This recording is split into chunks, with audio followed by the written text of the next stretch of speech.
The renowned Shure SM7B is a top-of-the-line dynamic microphone that is frequently used in radio stations as well as for podcasting, voiceovers, and studio recording.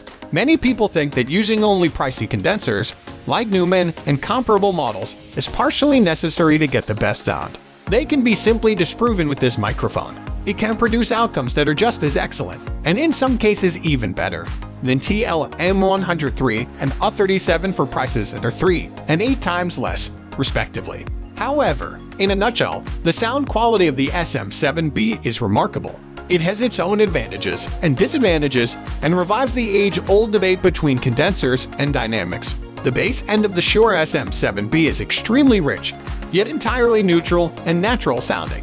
It is akin to a high-quality bass microphone in this regard. The bass is pure, deep, and balanced. You won't detect any distortion or boominess typical of consumer-grade microphones. And this is one of the things that makes folks swoon over this microphone. You no longer have to try to strike a balance between sounding boomy and thin by completely eliminating the frequently distorted bass end. Even if you don't have a low voice, you'll undoubtedly notice the advantages, but if you do, you'll never want it to speak in any other way. It maintains the quality of its entire frequency range while doing so. Although the top end is a diamond, the mid-range is equally neutral and has little to no color. The frequency diagram shows a clear dip, but the highs are very smooth and quite transparent. It is related to the dynamic capsule of the microphone, but it is also related to the quality of the microphone. Since even the most expensive condensers occasionally exhibit some degree of edge, graininess, or harshness, the SM7B sounds better to my ears than any flatter condenser because it is entirely smooth.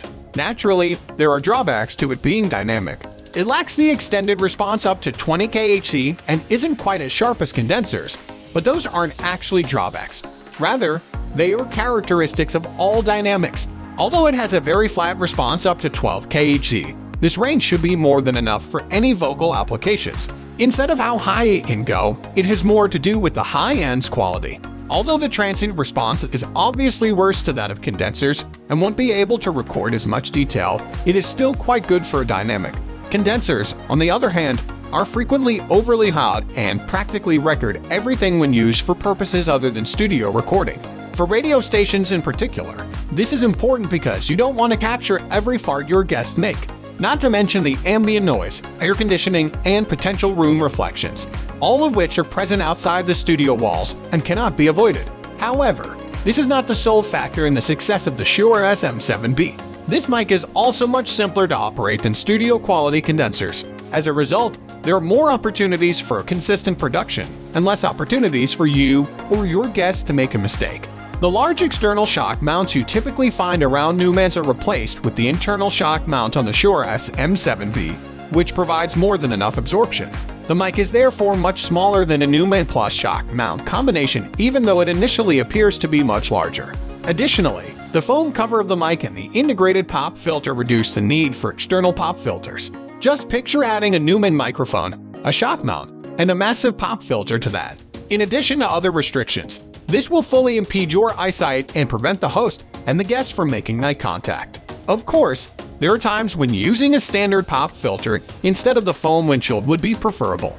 This is precisely what you will do while recording the vocals in the studio. Foams block high frequencies, so the microphone won't sound as bright in the mix as you'd like. This is crucial for SM7B since it softens and smooths the highs, making them sound less brilliant than with condensers.